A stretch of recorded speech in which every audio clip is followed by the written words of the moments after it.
Yan. Ang so ito na ito.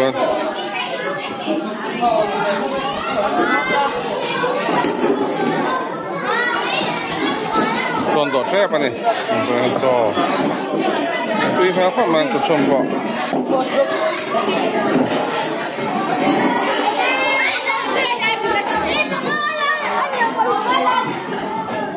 Như 3 tuổi em. 3 tuổi bố. Ê. Sao mẹ tuổi ngay rồi đâu? Mẹ tuổi bố. Ha ha nghe. Happy bố.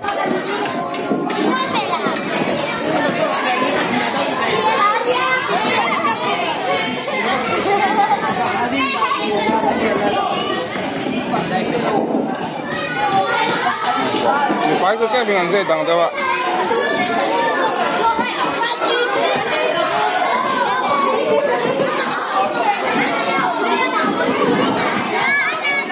Ê khá cái gì đó na.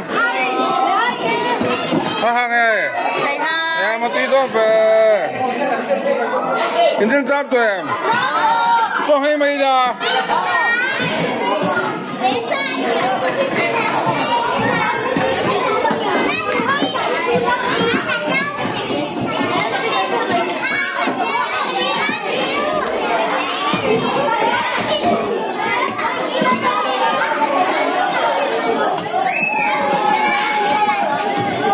Gì thôi mà nhé.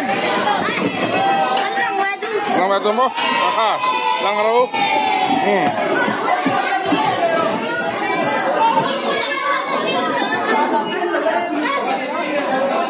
Đi làm tụi em.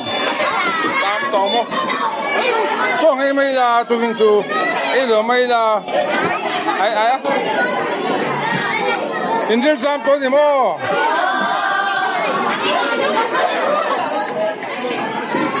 Hấp hoành tiền. Này về đó mi.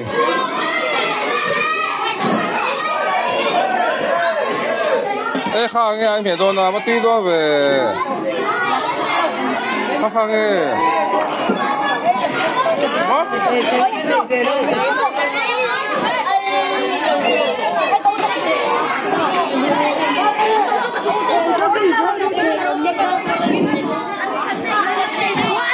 Khá nghe quay mi. Có đó mi. Hay. À bác ủy đó về.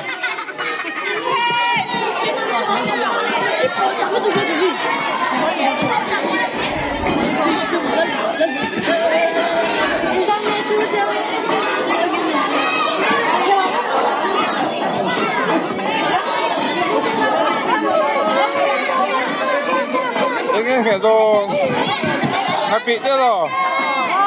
Một tí đó về rất chăm tụi em. Chăm tụi mà. Ê chơi rùa. Ê. Thì đây số thấy đó mì. Ê chơi rùa bớt đi này chứ.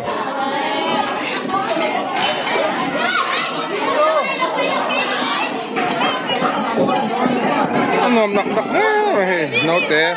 Hey. Ôi.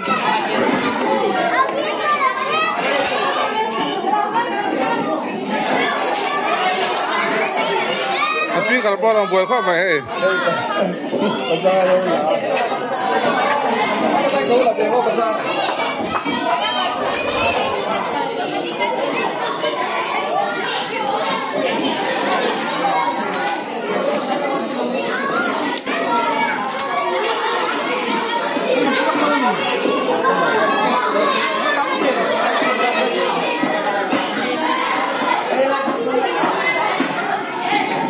Ngom nặng nặng khắp mày.